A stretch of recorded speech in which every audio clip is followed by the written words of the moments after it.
নজরের জন্য কি করা উচিত বুঝতেছি না। ওষুধের দোকান আমার কেন ভালো লাগে না? দেখো, প্রথমত ওদের ছুটি লিমিটেড, মাসে 2 দিন 3 দিন এমন, এক একটা দোকানে এক এক রকম। আর ওদের ডিউটি অনেক, দ্বিতীয়ত ডিউটি অনুযায়ী স্যালারি খুবই কম, যেটা অপ্রত্যাশিত একটা ব্যাপার। আর শুক্রবারেও ডিউটি করতে হয়, সেজন্য আমার ভালো লাগে না। কারণ শুক্রবারে যাওয়া আসাটা খুবই প্যারা, বোরিং লাগে। এমনি জীবন চলে না ভাই।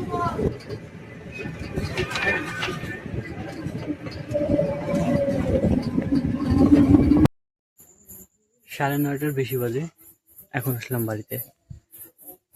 তো এই গেল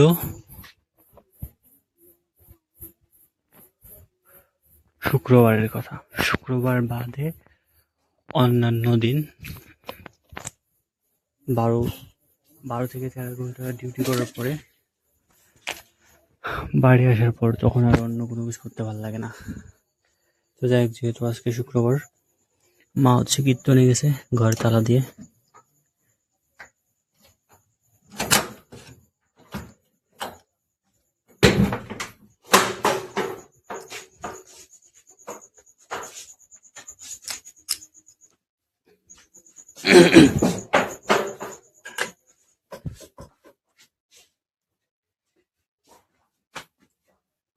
ফ্রেশ ট্রেশ হয়ে খাওয়া দাওয়া করার পর দেন মন্দিরে এখানে যাবো। আর খুবই খুবই বোরিং লাগে 12-13 ঘন্টা ডিউটি করা। তো হোয়াট এভার।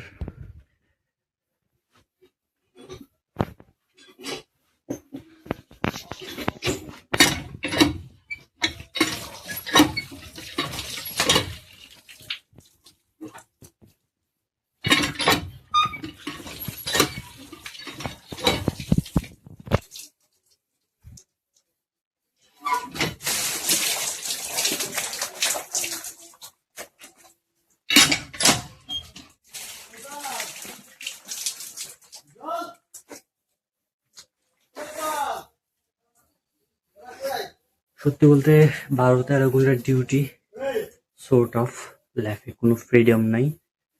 উইকলি ছুটি নেয় বললে চলে, মান্থলি 2টা ছুটি, স্যালারি কম। এক কথায় শিক্ষিত পুরোহিত বললে চলে।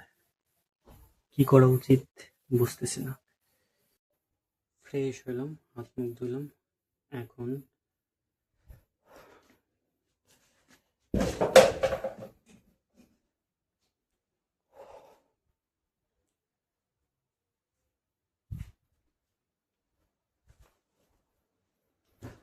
গামছা গো। জানি না আমার এখন কি করা উচিত আমার লাইফে, কারণ আমার স্বপ্ন একদিকে আর বাস্তবতা শিকল দিয়ে বাঁধে রাখছে আরেকদিকে। তো দিন শেষে একটা কথাই জানি, লাইফ একটা চেঞ্জিং দরকার। আর সেটা তো আমি অনেক চেষ্টা করতেছি, বাট পারতেছি না। ভগবান যদি কখনো চায় হয়তো পসিবল, কারণ খারাপ সময়ে মানুষ চেনা যায়, আত্মীয় স্বজন চেনা যায়। প্রপারলি কেউ আমাদের পাশে নাই বললেই চলে। একা একা অনেক স্ট্রাগল করতেছি নিজের স্বপ্ন জয়ের জন্য, সেটাও পসিবল হচ্ছে না।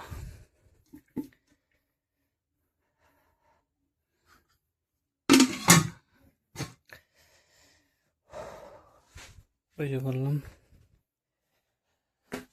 লাইফ একটা চেঞ্জিং দরকার।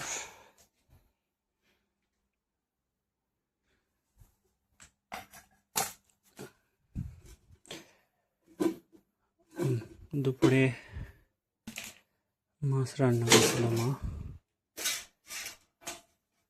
তো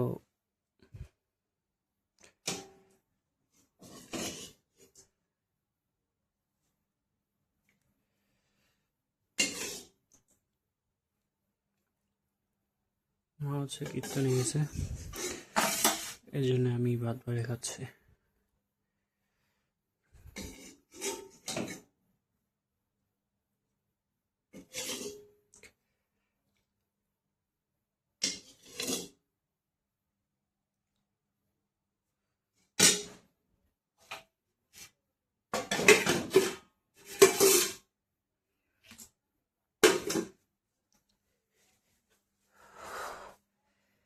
ভাই এত পরিমাণে গরম পড়তেছে, গরমে খুবই ফুলে যাচ্ছে।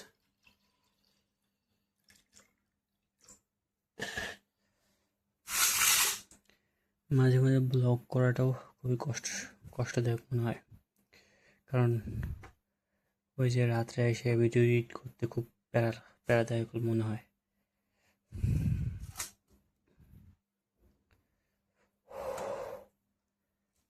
অসহ্য গরম।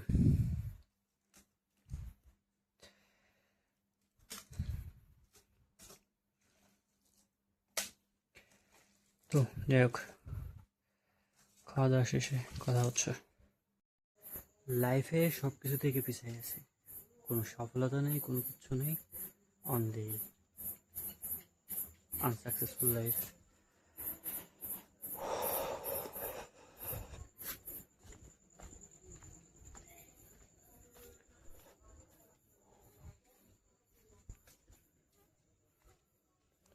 যাই হোক, এখন মন্দিরের দিক যাচ্ছে।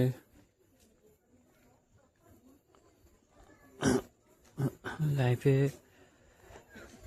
এমন একটা পরিস্থিতির মধ্যে আটকে আছি যে এখানে শুধু ফেল ফেল ফেল, মানে জীবনটা উল্টা পাল্টা।